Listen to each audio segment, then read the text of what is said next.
তারপর কি খবর বলো? খবর ভালোই। ইন্ডিয়া জিতলো, মানে ইন্ডিয়ান ক্রিকেট টিম জিতলো। খেলা দেখে অনেক মজা পেলাম। দারুণ দারুণ। সানডে আরে মোটামুটি অনেস্টলি ভালোই বলো তো, কাটলো। তুমি মজা পেয়েছো? এরকম এক পেসে ম্যাচে মজা হয়? মানে ইন্ডিয়া জিতেছে মজা, কিন্তু কন্টেস্ট ওয়াইজ মজা হ্যাঁ, হয়েছে?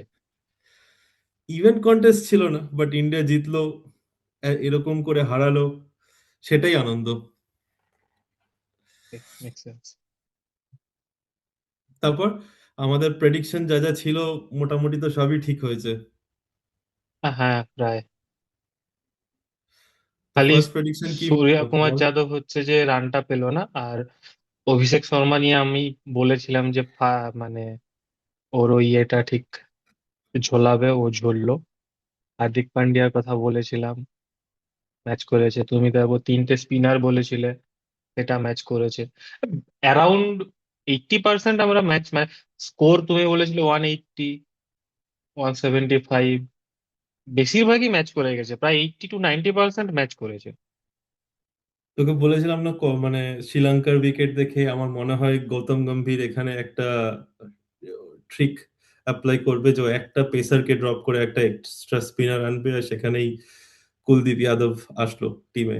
হর্ষদীপ হুম। সিংকে আনফরচুনেটলি ড্রপ হতে হলো টিম থেকে, বাট ঠিক আছে, ওই দিনের জন্য ওটা প্রয়োজন ছিল।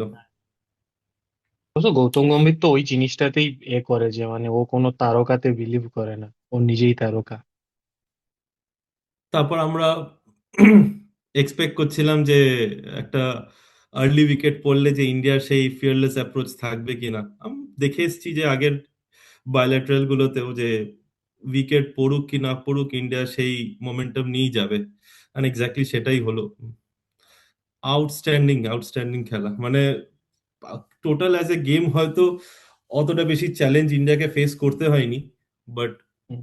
যে কনভিনসিং ভিক্টরি পেলো, আমি খুব আনন্দ পেয়েছি এটাতে। হ্যাঁ, আমার অ্যাকচুয়ালি জানো তো মানে আনন্দটা এই কারণে হচ্ছিল, আমরা যা যা প্রেডিক্ট করেছিলাম অ্যাপ্রক্স সেইগুলো হয়ে গেছে। আমরা হ্যাট্রিক হবে কিনা ভেবে মানে এক্সপেক্ট করছিলাম। দেখো, দুবার কিন্তু সুযোগ এসেছে, ওদেরও এসেছিল আর আমাদের ইন্ডিয়ারও এলো, মানে কোন রকম ম্যানেজ করে দিয়েছে। না হলে মানে বেশ কাছাকাছি আমরা, মানে হাসতে হাসতে হ্যাট্রিকটা যে এমনি স্পেকুলেট করেছিলাম, মানে হুম। কোন রকম ছাড়া, মানে ওই জায়গাটা বিশাল ছিল। অবশ্য তারপর আরেকটা হার্দিক। ভালো জিনিস। হ্যাঁ বল। না, আমি হার্দিক পান্ডিয়ার কথাটা বলেছিলাম যে Hardik Pandya crucial role play করবে, কিন্তু ওকে দিয়ে ফার্স্ট ওভার করাবে এটা আবার আমি ভাবিনি।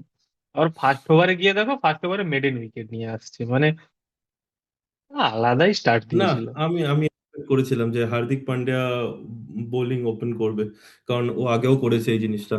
তো এটা আমার কাছে সারপ্রাইজ ছিল না। যদি দুটো পেসার খেলাতে হয়, আমি জানতাম হার্দিক এন্ড বুমরাই বোলিং ওপেন করবে। রিঙ্কু সিং এর ক্যামিওটাও ভালো ছিল, শিবম দুবের ক্যামিওটাও ভালো ছিল, ভালো আমি ছিল। ঠিক ও বলেছিলাম, রিঙ্কু সিং হচ্ছে যে বেশি বল খেলার সুযোগ পায় না, কিন্তু ও 5টা বল পাবে। দেখো কালকে 4 বল খেলেছে তো বোধহয়, নাকি কত, 4টা বলই তো ফেললো ওরকমই বোধহয়। আমার, হ্যাঁ, আই থিঙ্ক 11 রান না রান 12 রান করে করেছিল। 6টা সেরা 6 ছিল। হ্যাঁ, ছয়টা সেরা ছিল। আর আমি কি বলেছিলাম, তুই আমাকে জিজ্ঞেস করেছিলি যে প্রিমিয়াম ফাস্ট বোলার কি কোনো থ্রেট হবে কিনা, আমি বলেছিলাম না। ওকে আমি, ওর কারেন্ট ফর্ম হিসাবে ওকে আমি অ্যাজ এ থ্রেট মনে করছি না। খুবই বাজে খেললো। একসময় আতঙ্ক ছিল, মানে ছায়া, তার ছায়া এখনো। ঠিক আছে, তাহলে আমরা যাই, জাস্ট ফার্স্ট ইনিংসটা রিভিউ করি।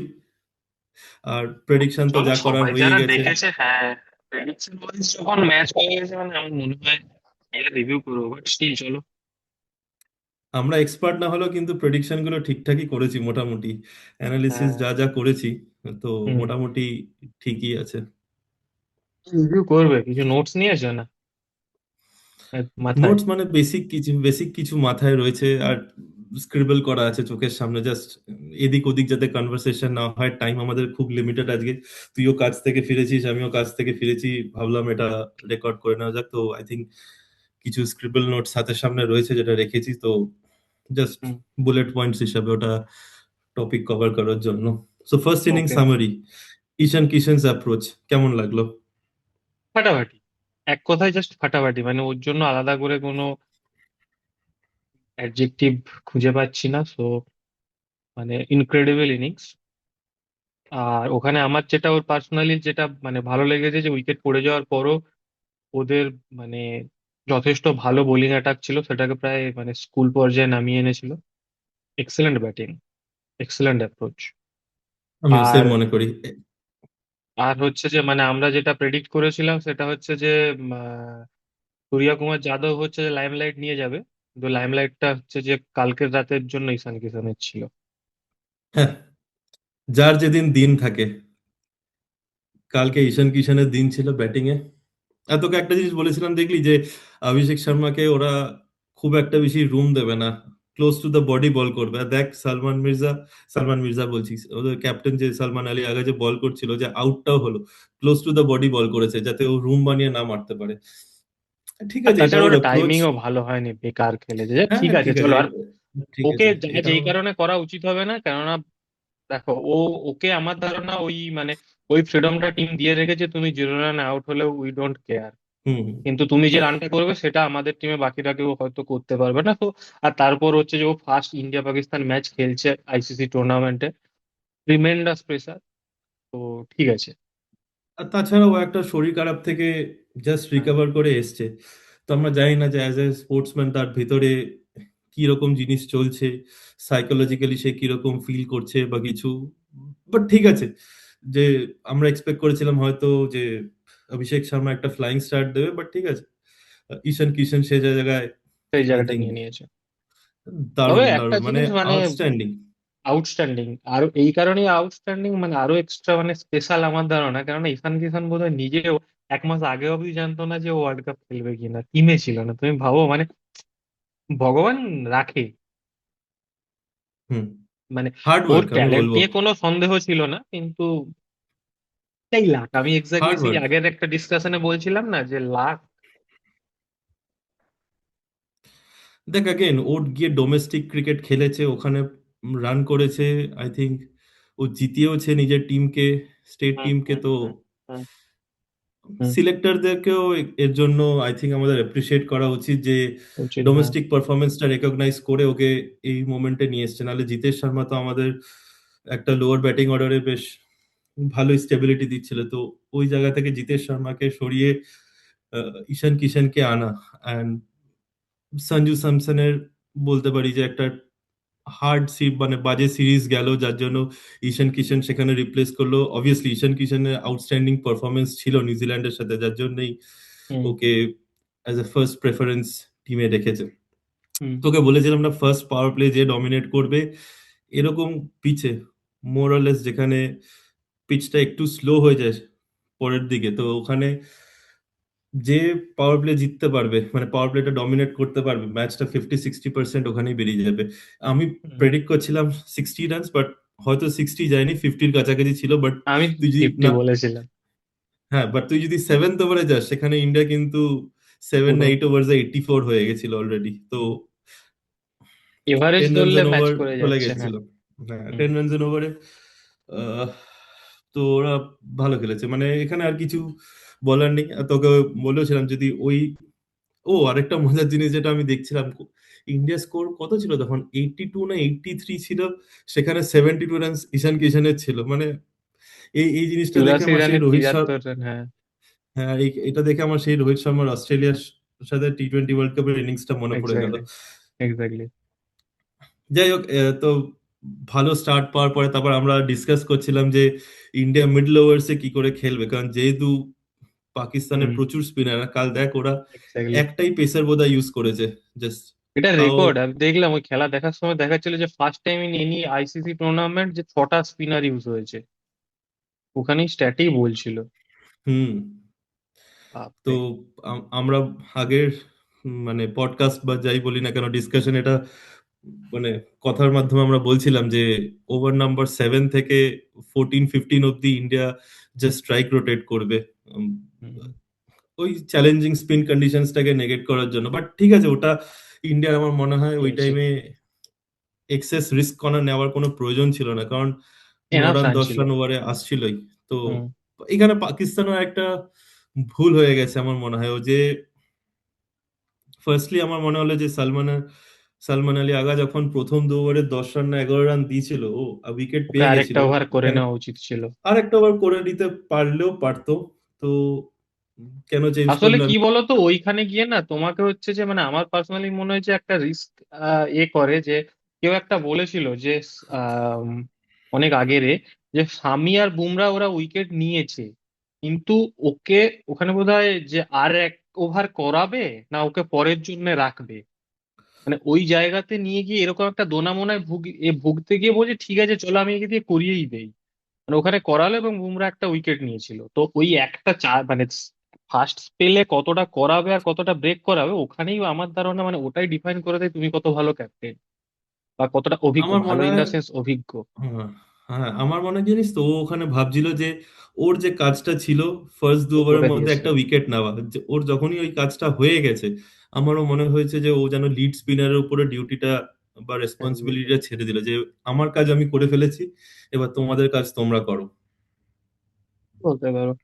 এবার তবে দেখো ওরা আরেকটা কি, জিনিস, হ্যাঁ হ্যাঁ বলো। বল, বলে নে। না ওরা কি ভাবছে সেটা তো আমরা মানে আমি জানি না, আর আমি প্রেস কনফারেন্স গুলো ইত্যাদি এইভাবে আমার কিছু দেখা হয়নি, সো থট মানে একটা রিল ভাইরাল হয়েছে সূর্য কুমার যাদব কিছু একটা রোস্ট করছে, সো এর বেশি আমি আর দেখিনি।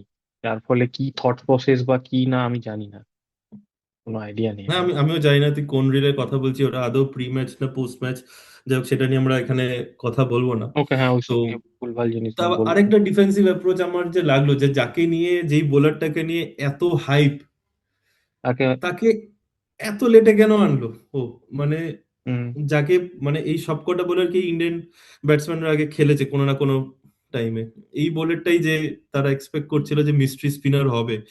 তো আই আমার থিঙ্ক ও ধারণা রান, কি হয়েছে জানো তো, আমার ধারণা বল। ওখানে ওরা হচ্ছে যে সূর্য কুমার যাদবের জন্য ওকে রেখেছিল, যার জন্য দেখো ও বাট আসার মানে ও আসা অব্দি আমার ধারণা ওয়েট করেছে, বা ওদের কিছু একটা এতে মানে ছটা স্পিনার হলে সবাইকে তো তোমার 4 ওভার করে বল দিতে পারবে না ও। না, আমার এখানে কেন বলছি যে এটা কেন ভুল ট্যাকটিক্স আমার মনে হচ্ছিল ফর সাম রিজন, ইন্ডিয়ার কিন্তু 5টা না 6টা লেফট হ্যান্ডেড ব্যাটসম্যান, হুম। ঠিক আছে? আর সেখানে যখন লেফট হ্যান্ডেড ব্যাটসম্যানরা তোর আসছে, তুই সবসময় চেষ্টা করবি যে এমন একটা স্পিনার যে বলটা ব্যাটসম্যানের থেকে দূরে নিয়ে যাবে। তো সেখানে হুম। একটা লেফট হ্যান্ডেড ব্যাটসম্যানের জন্য অফ স্পিনারটা অনেক বেশি ক্রুশিয়াল হয়ে যায়। সেখানে আবরারও মোটামুটি তোর লেগ স্পিন করছে, মোহাম্মদ নওয়াজও লেগ স্পিন করছে, শাদাব খানও লেগ স্পিন করছে। তো ঠিক আছে চলো দেখো, আরে ওরা এত ভুল করেছে বলেই তো ম্যাচটা এক পেসে হয়েছে। ওরা এত কিছু যদি করছে মানে আমাদের মতো সিম্পল বেসিক ক্রিকেট কমন সেন্সটাও যদি লাগাতো তাহলেও তো অনেক বেটার হতো। হুম, বাট এত এক পেসে হবে আমি ভাবিনি, টি-20-তে এতটা হবে আমি সত্যি এক্সপেক্ট করিনি, বাট ঠিক আছে চলো। কেননা ওরা আমি রিসেন্টলি অস্ট্রেলিয়াকে হারিয়ে এসেছিল, তো এখানেই আমি বুঝতে পারলাম না যে ওরা টসে জিতে বোলিং চুজ করলো কেন, কারণ হিস্টোরিক্যালি বা লাস্ট কয়েকদিন ধরে বা রিপোর্টসে যা দেখছি যে যে টিম ফার্স্টে ব্যাট করেছে সেই টিম অ্যাডভান্টেজ। জিতেছে। হ্যাঁ, আর আমি জানি না এই ডিসিশনটা ওরা ওরা কেন নিল। আই এম ওদের প্রিটি টিম শিওর যে ম্যানেজমেন্ট ইন্ডিয়া কিছু প্রিপেয়ার্ড ভেবেছে, ছিল যে টসে জিতলে ওরা ব্যাট করবে। ব্যাট করবে। এটা তো বোধহয় সূর্য কুমার যাদব ও বললেও তো বোধহয় পোস্ট ম্যাচ আমি জানি না, প্রেজেন্টেশনে। আমি আমি খেয়াল করিনি, যে আমি দেখার সুযোগ পাইনি ওটা, বাট আমার মনে হয় ওটা একটা ব্লান্ডার হয়ে গেছে ওদের ক্যাপ্টেনের তরফ থেকে, যে টসে জিতে ইন্ডিয়াকে আগে ব্যাট করতে দেওয়া, এত এই হেভি মাইন্ডেড ব্যাটিং কাউকে। ডমিনেশন থাকবে। কারণ আমরা সবাই জানি যে পিচ যতই হোক না কেন, ওই প্রথম 5-6 ওভার হয়তো নতুন বলের সাথে যখন থাকবে তখন ব্যাটিংটা কনসিডারেবলি একটু ইজি হবে, বাট যত আস্তে আস্তে match maybe, I don't no. Second ইনিংসে যাবে তত পিচ স্লো হতে থাকবে, টার্ন বেশি থাকবে। অবশ্য আমি একটা জিনিস দেখছিলাম, তুই জানি না আমি খেয়াল করেছিস কিনা, যে ওরা যখন এখন একটা স্ট্যাটস দেয়, বল কত ডিগ্রি রোটেট করছে। হ্যাঁ, বল কত ডিগ্রি ঘুরছে, ফার্স্ট ইনিংসে আমি দেখছিলাম যে 2.7 ডিগ্রি মানে অ্যাভারেজ টার্ন ছিল, সেটা সেকেন্ড ইনিংসে একটু কমে গেছিল। আমি বুঝলাম না সেটা কেন হয়েছে, ডিউ সেখানে ফ্যাক্টর প্লে করেছে কিনা, বাট আমার মনে হয় না কোনো এখন ডিউ, এত ডিউ আছে, ডোন্ট নো, হতে না পারে। আমার মনে হয় না যে কোনো ডিউ ফ্যাক্টর ছিল, বাট আমি বুঝতে পারলাম না, যদিও ইন্ডিয়ার যে কেন, মানে ওভারঅল ওই অ্যাভারেজ স্পিনটা মানে ইন টার্মস অফ ডিগ্রি যেটা ঘুরছে সেটা কমে গেল, বাট হুম। ঠিক আছে, অ্যাট দ্য এন্ড আমরা জিতেছি, প্রত্যেকে ভালো বোলিং হ্যাঁ, করেছে। ঠিকই আছে। আর একটা মজার ব্যাটিং জিনিস দেখ ওয়াইজ তুই, ভালো ব্যাটিং করেছে বলো। হ্যাঁ ব্যাটিং মানে ও ওয়াইজ ভালো ব্যাটিং করেছে, কিন্তু ডিফারেন্সটা হয়ে গেছে ঈশান কিশনের ব্যাটিং, কারণ ও অলমোস্ট কত স্ট্রাইক রেটে ব্যাট করেছে, এক্সট্রিমলি মানে মোর হান্ড্রেড দেন টু নাইনটিজ এর হান্ড্রেড বোধ কাছাকাছি। হয়। না না, 200 না, 40 বলসে 77 করেছে। তো বের আচ্ছা, করে দেখ না কত অ্যাপ্রক্স হয়। 200-ই ধরো।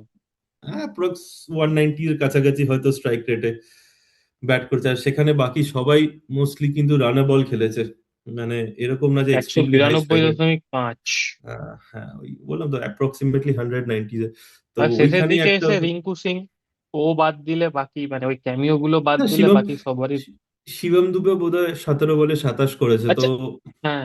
না, শিবম দুবে চিৎকার করছিল কেন রিঙ্কু সিং এর ওপর, কি জন্য? ওটা তো কি ডবল করছে? হয় না, লাস্টে না ওই না, রান ওটা আউট ডাবল। হয়ে যেত।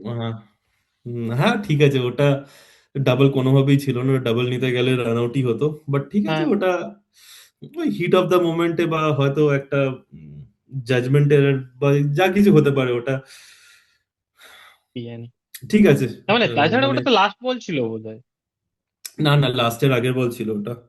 5 বল, আচ্ছা, হ্যাঁ। কারণ লাস্ট বলটা অক্ষর পটেল খেললো, উম, মানে হুম। আউট হয়ে গেল যদিও, বাট আমি ঠিক আছে। শিওর ওটা যদি হচ্ছে যে এ হতো, রিঙ্কু সিং ছয় মেরে এই তো ওই বলে। ঠিক আছে, রিঙ্কু সিং যেভাবে ব্যাট করছিল হয়তো মোস্ট প্রবাবলি ওটা ছয়ই ছিল, তাহলে হয়তো হুম। আমাদের প্রেডিকশনটা আরো অ্যাকিউরেট হয়ে যেত, হান্ড্রেড অ্যাকিউরেট এইটি হয়ে স্কোরে যেত। পৌঁছে যেত, বা হ্যাঁ, 4 মারলেও 175 থেকে 179, আর টার্গেট 180 হতো, বাট এইটি হতো। ঠিক আছে, আমরা ভালো প্রেডিক্ট করেছি, সবকিছু মোটামুটি ঠিকই ছিল। ঠিক আছে, এবার ফার্স্ট ইনিংসটা তো মোটামুটি আমরা ডিসকাস করলামই, হুম। এবার সেকেন্ড ইনিংসটা ডিসকাস করা যাক। হুম, চলো। বল তুই তোর কমেন্টসে। আমি তো বলেছিলাম, দেখো মানে হার্দিক ওপেন করবে এটা ভাবিনি, কিন্তু হার্দিক ক্রুশিয়াল রোল প্লে করবে, যেটা অলরেডি আমি তোমাকে বলেছিলাম। ফার্স্ট ওভার এলো, মেডেন উইকেট নিল। আর বুমরাকে ওটা তো লাকে বেতালে একটা একটা ছয় যায় তো ওরকম, ওইটা পুরো পিওর লাক ছিল। মানে প্রথম থেকে ফার্স্ট ওভারেই আমার মনে হয় ম্যাচের টোন সেট করে দিয়েছিল যে কি হতে পারে। তো মানে তুমি যেটা বলছিলে যে পাওয়ার প্লেটা যেরকম ক্রুশিয়াল ইন্ডিয়ার ক্ষেত্রে, তেমনি ওদের ক্ষেত্রেও হচ্ছে পাওয়ার প্লেতে মানে ওরা রান করতে অ্যাজ সাচ পারেনি, বা রান যতটা করেছে উইকেট অনেক বেশি পড়ে গেছে। তো ওখানে আমার মনে হচ্ছিল মানে যেটা অ্যাকচুয়ালি ওদের এ ছিল যে একটু ধরতে হতো, মানে যখন দুটো উইকেট পড়ে গেছে একটু ধরে খেললে মনে হয় বেটার করতো, বাট আমার জানি না। হার্দিক পান্ডিয়ার কনফিডেন্স হেভি লেগেছে। ও কি জানো না, ব্যাটসম্যান নাম সাহিবজাদা ফারহান মারলো, বলটা গেল, ও ঘুরে তাকায়নি। দেখলোও না, ও সোজা ওর দিকে তাকিয়ে ছিল, তাকে মানে ওইখানে তারপর মানে ওটা তোমাকে আমি আগের দিন বলছিলাম না যে খালি ম্যাচে খেলাটা নয়, প্রেসারটা কিভাবে হ্যান্ডেল করছে সেটা হচ্ছে ম্যাটার। মানে এরা মাইন্ড গেমেই ওদের থেকে কয়েক ধাপ এগিয়ে গেছিল। তো বললাম না যে ইন্ডিয়া এইসব জিনিস নিয়ে আর ওয়ারিড না, ইন্ডিয়া অনেক বেশি স্ট্রেসফুল সিচুয়েশন হ্যান্ডেল করে নিয়েছে, এরকম সোশ্যাল মিডিয়া প্রেশার বা যা কিছু হোক, আর ইন্ডিয়ান টিম এইসব জিনিসের থেকে অনেক বেশি এক্সিড করে গেছে, মানে ইন্ডিয়ান ক্রিকেট টিমের লেভেল এখন টপ নচ, মানে বললাম না তোকে, আগের দিনও বললাম যে আমার মনে হয় না এরকম কোনো টিম আছে এই T20 ওয়ার্ল্ড কাপ সেট আপে যারা ইন্ডিয়াকে চ্যালেঞ্জ করতে পারবে বলে। হতে পারে একটা দুটো ম্যাচ বা ক্লোজ ফাইট যাবে, বাট ঠিক আছে, that's part and parcel of the game, যে সব দিন সবার সব রকম মানে যেমন সমান যায় না। ইউএসএই হচ্ছে যে ইন্ডিয়াকে অনেক কষ্ট দিয়েছে কাইন্ড অফ, মানে জিতেছে কিন্তু যতটা সহজে জিতবে ভেবেছিল তো অতটা সহজে জেতেনি। তো হ্যাঁ ওই আর কি, একটা একটা দিন ঠিক আছে, গেছে। মানে একটা দুটো উম, হতে পারে এরকম, যে বলতে পারি যে ওটা যে নার্ভাস অ্যাপ্রোচ ছিল বা যা যা কিছু হতে পারে, বাট হতে পারে। At the end of the day India জিতে গেছে, ইন্ডিয়া কোয়ালিফাই করে গেছে। অ্যাকচুয়ালি ও তো ওদের সেকেন্ড ইনিংস নিয়ে কি বলার আছে, আর আমার তো কিছু বলার না না, নেই। আমি আছে আমার মজার জিনিস আমার আছে ঘুম তোকে। পেয়ে গেছে ওই জন্য বলছি। হ্যাঁ, তোকে তাড়াতাড়ি বলেছিলাম মনে আছে তাড়াতাড়ি, যে হ্যাঁ। যে হ্যাঁ, হার্দিক পান্ডিয়ার বোলিং তুই প্রেডিক্ট করেছিলি, তো আর আমি বলেছিলাম যে বুমরার একটা মাস্টার ক্লাস দেখতে পাবি, যে নতুন প্রথম বলে ওভার থেকে ইয়র্কার, ইয়র্কার। নতুন বলে ইয়র্কার, আর আর যে ওর ওভারে যে দুটো বাউন্ডারি গেছে, একটা এজ তো ছয়ে লেগেছে। গেল। আর আর যে ওদের ওদের ক্যাপ্টেন যে চারটাও মারলো সেটাও কিন্তু খুব একটা কনভিন্সিং চার ছিল না। ওটা হুম। বটম হাফ অফ দ্য ব্যাটে লেগে বাউন্ডারিতে চলে গেছে। বাট অগেন কিন্তু ও তো ওই আই থিঙ্ক ওভারে দ্যাট ফার্স্ট ওভারেই তো বোধহয় দুটো উইকেট নিল নাকি? একেবারেই দুটো উইকেট নিয়েছে। একেবারেই দুটো তো উইকেট নিয়ে নিচ্ছে, ওখানেই তো হুম, ম্যাচ শেষ। ওখানেই মানে আন্ডার প্রেসার চলে গেছে। তারপর হুম। যে আমি বলেছিলাম যে ফিফথ সিক্স ওভারটা হয়তো বরুণ চক্রবর্তী আসবে। আহ, সে অ্যাজ ইউজুয়াল ইন্ডিয়া মানে নিজেদের গেম প্ল্যানে খুব ভালো ছিল, যেন তারা অলরেডি ওয়েল প্রিপেয়ার্ড ছিল যে তারা কিভাবে কি জিনিস এক্সিকিউট করবে। আমি বুঝতে পারলাম না যে ওদের যে নাম্বার ফোর ব্যাটসম্যান যে আছে সে এরকম শটটা কেন খেলতে গেল ওরকম একটা সিচুয়েশনে, যে হয় না ওরকম মারলেও অ্যাক্রস দ্য পারতো। লাইন। হ্যাঁ, আমার মনে হয় যে ওখানে আজকেই বরং ওর মানে আজকে বলছি মানে আগের দিনই কালকে হয়তো মানে হ্যাঁ কালকে মানে ওই দিনই হয়তো ওর একটা বড় ইনিংস দরকার ছিল। যেটাও করতে পারতো, ওর মধ্যে পোটেনশিয়াল ছিল, পুরো দেখ ভুলভাল। পোটেনশিয়াল ছিল হতে পারে, বাট আমার মনে হয়েছিল যে যে ওর দরকার ছিল ওখানে স্টেবিলিটি দেওয়া। আর এক্স্যাক্টলি এখানেই আমি মনে করি যে চিকু ভাইয়া সবার থেকে আলাদা কেন। তুই যদি হুম। মনে করে দেখিস ইন্ডিয়া কিন্তু সিমিলার সিচুয়েশনে ছিল, যে 35-4 ছিল, যে যে পাকিস্তানের সাথে যে ম্যাচটা জিতেছিল ওয়ার্ল্ড কাপে হুম। হুম। 2022-তে। বিরাট কোহলির ইনিংসটা কেন এত গ্রেট, যে 82 রানের ইনিংসটা খেলেছিল। লাস্ট বোধহয় কত 28 রান দরকার ছিল 8 বলে। হুম। জিতিয়ে দিল। 8 না 10 বল আমার এক্স্যাক্টলি মনে নেই, আর বাট যাই আমার হোক, মনে এক আছে যে জায়গায় অত স্ট্যাট নিয়ে থোড়ি বসা যায়, হ্যাঁ। হ্যাঁ না 28 রানই দরকার ছিল 8 বলে, কারণ ওই টাইমে দুটো ছয় দরকার ছিল আর হারিস রফের লাস্ট দুটো বলে দুটো ছয় মেরেছিল। তো অ্যাগেন এটাই বলি যে বড় প্লেয়ারদের অ্যাকচুয়ালি প্রেসার ওর হ্যান্ডেল বড় করার প্লেয়ারের মঞ্চ, এবিলিটি অনেক হ্যাঁ, আলাদা। অনেক আলাদা। মানে ওই একটা কে হ্যাঁ, আমাকে বলছিল, মানে একটা কোথাও দেখছিলাম যে বাবর আজমকে কি বিরাট কোহলির সঙ্গে তুলনা করা যায়? মানে আমি হেডলাইনটা পড়ার পরে আমি আর বাকি খবরটা পড়িনি। একটা না বোগাস কম্পেয়ার খবর। না জীবনে বোগাস কম্পেয়ার বলবো হবে না, না। কম্পেয়ার না, করার মতো জায়গা কম্পারিজন নেই ইম্পসিবল। আমার। বিরাট কোহলি কম্পারিজন এমন তুই জায়গায় নিয়ে গিয়েছে রে বাবা। বিরাট কোহলি কত ম্যাচ জিতিয়েছে, কত হ্যাঁ, ম্যাচ জিতিয়েছে, মানে আর এরকম সিচুয়েশন থেকে ম্যাচ জিতিয়েছে যেখানে লাইক মনে হয় যে আমরা হেরে হোপ যেতাম। ছেড়ে দিয়েছিলাম।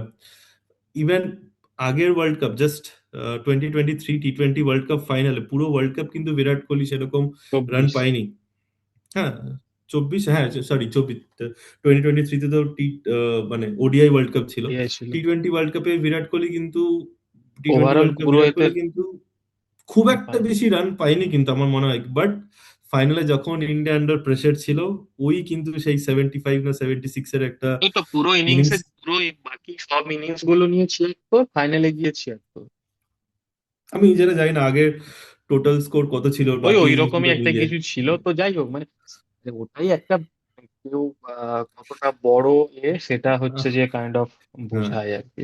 আর তুই ফিউচারে মানে আমার মনে হবে বিরাট কোহলির এই ইনিংসটা লোকের মেমোরিতে মহাকাব্য, আরো আসতে থাকবে সারা মহাকাব্যিক জীবন এটা। ইনিংস ওটা। হ্যাঁ হ্যাঁ মানে 82 রানের ইনিংস সেঞ্চুরি ছিল না, বাট যে ইম্প্যাক্টফুল ইনিংস বলে যে মানে ওনাকে বা ওকে বিরাট কোহলিকে লোকে কেন এত গ্রেট মনে করে, মানে এটা হচ্ছে মানে রিয়েল এক্সাম্পল আমি বলতে পারি। হুম। ইন্ডিয়ার ফর্মিডেবল স্পিন অ্যাটাক ছিল, মানে আবার বোলিং এ ফিরে আসি যে ফাস্ট বোলার তো আমরা ডিসকাস করলামই, মানে স্পিন অ্যাটাকও আউটস্ট্যান্ডিং ছিল। অক্ষর প্যাটেল কিছু কিছু জায়গায় রান লিক করছিল, বাট ঠিক আছে, এটা আমি বলবো যে পাকিস্তানকে ওই চার্জ নিতেই হতো ওই টাইমে, আর কোনো মানে উপায় ছিল না ওদের কাছে, ওদের অ্যাটাক করতেই হতো। রান আর রেট অলমোস্ট চার্জ 9-10 নিলে হয়ে গেছিল। আউট হবে, হ্যাঁ। আর হ্যাঁ, তোমাকে আরেকটা বরুণ জিনিস বলেছিলাম চক্রবর্তীও স্পিন অ্যাটাকে, হচ্ছে যে তোমাকে হুম, বলেছিলাম আরেকটা জিনিস, যে পার্ট টাইম স্পিনার ট্রাই করবে। দেখো ওরাও এসে উইকেট নিয়ে চলে গেল। আই থিঙ্ক ওটা ওটা করেছে কারণ আমার মনে হয় বুমরার ওখানে আর বোলিং করার কোনো প্রয়োজন ছিল না, বা ক্যাপ্টেনের মনে হয়েছে যে আর বুমরাকে দিয়ে লাভ নেই কারণ ম্যাচটা আমরা জিতে যাই গেছি। হোক। আমি কি ভেবেছিলাম জানিস, যে লাস্ট মানে 18 বা 19 ওভারটা যখন রিকোয়ার্ড রান রেট অনেক হাই আর নাইন্থ উইকেট পড়ে গেছে, আমি ভেবেছিলাম যে যখন উসমান তারিক ব্যাট সূর্যকুমার করবে যাদব। সূর্য কুমার যাদব এসে ওর অ্যাকশনেই বল করবেন উইকেটটা নেবে, এটা হলে জাস্ট আলটিমেট এন্ডিং হতো। বাট ঠিক আছে, হয়তো হ্যাঁ, হতো 19th বা 20th ওভারটা হয়তো সেটাই হতো, বাট তার আগেই তো। রিঙ্কু সিং বোধহয় নিজের ইন্টারন্যাশনাল ক্যারিয়ারে 10টা বল করেছে, আর ও সেখানে বল করেছে। বাট ঠিক আছে, আমার আমার মনে হয় ইন্ডিয়া ততক্ষণে বুঝেই গেছিল যে ম্যাচ তো আমরা জিতেই হয়ে গেছি, গেছে, এখানে বুমরাকে আর ইউজ করে বেশি লাভ নেই, ওকে ওয়ার্কলোড রেস্ট দিয়ে দেবো কোনো, আমি। হ্যাঁ ইউজ রেস্ট করুক ও। হুম। ইন্ডিয়া তো জিতে তো কোয়ালিফাই করে গেছে তো। ইন্ডিয়া কোয়ালিফাই করে গেছে। ওভারঅল হুম। তুই যদি দেখিস না, আমার মনে হয় পাকিস্তানের ব্যাটিং অর্ডার মানে মিডল অর্ডারটা খুব উইক, খুব উইক। আমার মানে ইন্ডিয়ার ব্যাটিং অর্ডার মিডল অর্ডার যেমনি খুব স্ট্রং, তো মনে হয় যে হুম। যেন সবাই প্রপার ব্যাটসম্যান। হুম। পাকিস্তানের নাম্বার 5 থেকে থেকে নাম্বার 7-8 নেই খুব প্রায়। উইক। আর আমি বুঝতে পারলাম না যে ওরা ফাহিম আশরাফকে কি হিসাবে ইউজ করছে, নাম্বার 8-এ ব্যাট করছে অথচ বোলিং করলো না। এই কিন্তু এশিয়া কাপে ফাইনালে ও বোলিং ওপেন করছিল শাহিন শাহ আফ্রিদির সাথে, এখানেও ইউজই করলো না। বাট আমার ওটা মানে ওই ক্যাপ্টেনের প্রচুর অ্যাপ্রোচটা, কিছু ফল্ট ছিল। টিম হ্যাঁ সিলেকশনে ক্যাপ্টেন কিছুটা ম্যানেজমেন্ট ভুল সব ছিল মিলিয়ে মানে। যে ওটা, হ্যাঁ। ওটা রিডান্ডেন্ট অ্যাপ্রোচ মনে হলো। যে 8 নম্বরে তুই একজন ব্যাটসম্যানকে কেন খেলাবে? 8 নম্বরে আইডিয়ালি যে বোলার হবে বা বোলিং অলরাউন্ডার হবে, বা যে এমন একজন যে ব্যাটিং অলরাউন্ডার যে ডেপথ দেবে। তাই হুম। বলতে পারিস যে ইন্ডিয়া নাম্বার 7-এ রিঙ্কু সিং খেলছে, বাট রিঙ্কু সিং এর ব্যাটিং এবিলিটি আমরা সবাই জানি। গোটা পৃথিবী জানে এখন। হুম। আর তুমি আরেকটা জিনিস খেয়াল করেছো, সাইন আফ্রিদি মানে এখন কি ব্যাটিং প্র্যাকটিস করছে নাকি? মানে ব্যাটে এসে রান করে দিল, বলে কিচ্ছু করতে পারলো না, কি বাজে বোলিং করলো। নো, আই থিঙ্ক ওকে নেটসে গিয়ে কাজ করতে হবে, বা ওদের যারা যারা এক্সপার্টস রয়েছে, বোলিং এক্সপার্টস যারা রয়েছে বা বোলিং কোচ যারা, তাদের সাথে গিয়ে ওকে কাজ করতে হবে। প্র্যাকটিস ও করে না একটু বলছো? না না, এসব আমি বলবো না, প্রফেশনাল ওরা আরে সবাই না না, প্র্যাকটিস ওহ। করে। আরে বাবা, আমি জিজ্ঞেস করছি, মানে তোমার কি মনে হয় যে প্র্যাকটিসের অভাব আছে মনে হয়? আই না, প্র্যাকটিস আর বলবো না, আমি বলবো যে হয়তো জাস্ট আউট অফ ফর্ম হতে পারে, বা কোনো out underlining of form injury কতদিন থাকলেও চলবে? থাকতে, জানি না এটা বলতে পারবো না। বাট আমি বলেছিলাম যে ওটা মানে ও- ও- শাহিন আফ্রিদি আমার কাছে কোনো থ্রেট মনে হচ্ছিল না যে এই ফর্মিডেবল ইন্ডিয়ান ব্যাটিং লাইন আপের জন্য। ওকে। আর শাহিন আফ্রিদিকে ওরা অনেক স্টাডি করেছে, অনেক খেলেছে, আমার মনে হয় যে তো বোলিং প্যাটার্ন ওরা সবাই জানে। শাহিন আফ্রিদি দেখ আমার মনে হয় সবসময় ডেঞ্জারাস হয় রাইট হ্যান্ড ব্যাটসম্যানদের জন্য, যখন বলটাও ইনসিঙ্ক করে নিচে আনে। আর এখানেই বলছিলাম যে ইন্ডিয়ার কিন্তু ছটা লেফট আচ্ছা। হ্যান্ডার হ্যাঁ, চলবে। এটা টোটাল, কি আমি তাহলে বললে জেনে বোধহয় 6টা। জেনে বুঝেই কি করা? না, আই ডোন্ট থিঙ্ক সো। ইন্ডিয়ার ব্যাটিং কম্বিনেশনটা এমন হয়ে দাঁড়িয়ে রয়েছে যে যে লেফট হ্যান্ডাররা বেশি ডমিনেট করছে। এবার দেখ তুই, ঋষভ পান্ত বাইরে বসে আছে, সেও লেফট হ্যান্ডার। হুম। যশস্বী জয়সওয়াল বাইরে বসে আছে, সেও লেফট হ্যান্ডার। হুম। বৈভব সূর্যবংশী ডোরে হয়তো মানে ইন্ডিয়ান টিমে হয়তো নেক্সট কিছু বছরের মধ্যে চলে আসবে, সেও লেফট হ্যান্ডার। মানে তো আমরা দেখতে পাচ্ছি যে ইন্ডিয়ার ব্যাটিং অর্ডারটা ফিউচারও কিন্তু লেফট হ্যান্ডেডরাই ডমিনেট করবে হয়তো। বাট अगेन দেখা হু যাক। নোজ। তো তোর কি মনে হচ্ছে পসিবল পাকিস্তানের কোনো, পাকিস্তান ক্রিকেট টিমের কোনো টিম চেঞ্জ আসতে পারে মানে হ্যাঁ, এই জায়গাটা? কালকে যা খেলেছে মানে আমি তো দুটো চেঞ্জ পরিষ্কার দেখতে পাচ্ছি। মানে আমি যদি টিমে থাকতাম, যদি আর এরকম কম্পিটিটিভ জায়গায় খেলতে হতো যেখানে আমার এখনো স্টিল একটা চান্স আছে জিতলে যেতে পারি, আমি বাবর আজম সাইন আফ্রিদিকে আগে বাদ দিতাম। ওদের অল্টারনেট কে? আই ডোন্ট নো, সে পরে খুঁজবো আমার কাছে অল্টারনেট, দুটো এরা অপশন থেকে তো আছে, আমার আমার কাছে কাছে দুটো বিশাল কিছু অপশন লাভও আছে। করছে ঠিক না। আছে, আমি তোকে আগের দিন উম, দেখ ও অ্যাজ এ আরে মানে তুমি একটা জিনিস শোনো শোনো, আমার থট প্রসেস এখানে কমপ্লিটলি আলাদা। তোমাকে আমি রেখে আলটিমেটলি আমার লাভটা কি হচ্ছে? তার থেকে আমি নতুনকে সুযোগ দিয়ে নতুনকে তৈরি করবো। সেটাই দেখ, ও অ্যাজ এ মানে কি বলবো ফার্স্ট চয়েস পেস বোলার ছিল টিমে, অথচ ও হ্যাঁ, দুটোই ওভার করেছে, আর আই থিঙ্ক অনেক খুব রান। বাজে বল করেছে, এক ওভারে 15 রান দিয়েছে, তারপরের ওভারে গিয়ে একটা কোনো রকম উইকেট নিয়েছে, কি এটা যা তা হাট। মানে ওই আর কি, টোটাল হয়তো 2 ওভারে কত দেখ তো, কত মনে হয় 32 রান দিয়েছে। জানি না তো, 31 রান দিয়েছে বোধহয়। ওরকমই এক মানে ওভারে 15 ছিল, তারপরে তো রিঙ্কু সিং এর ওভারটা 14 রান দিয়েছে, তাহলে 29 রান। 29, দু মানে ওভারে এরকমই কিছু। 29 রান দিলে কোনো আমরা এক্স্যাক্টলি জানি না, বাট অ্যাপ্রক্সিমেটলি হয়তো এরকমই কিছু রান দিয়েছে, যে মানে খুব একটা বেশি ইকোনমিক্যাল ছিল না। আগেন আমি তোকে আগের দিন বলছিলাম, মনে আছে পাকিস্তানের ক্রিকেট টিমে একটা নতুন বোলার আছে লেফট হ্যান্ডার সালমান আলী মির্জা বলে, এই সরি সালমান মির্জা বলে, খুব সম্ভবত এটাই নাম। আই থিংক ও একটা ম্যাচ এই ওয়ার্ল্ড কাপে খেলেওছে, ফার্স্ট গেমটা। আই আচ্ছা। হয়তো ওকে চান্স দেবে। ওদের নাসিম শাহ বাইরে বসে রয়েছে।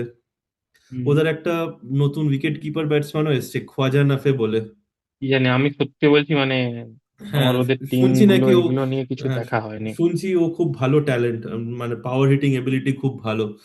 বাট দেখা যাক ওকে চান্স দেয় কিনা। বাট প্রেশার তো থাকবে ওদের নাম্বার 4 এর উপরে, অ্যান্ড ওদের মানে লিড ফাস্ট বোলারের উপরে। দেখা যাক ওদের টিম তুমি একদম কম্বিনেশন খুব কি মানে হয় নেক্সট সচেতন ম্যাচ। ভাবে কারোর নাম নিচ্ছ না।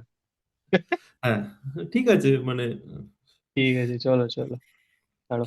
তো এটা মোটামুটি ঈশান এই কিষান তো ম্যান অফ ছিল, দ্য ম্যাচ হ্যাঁ। পেলো।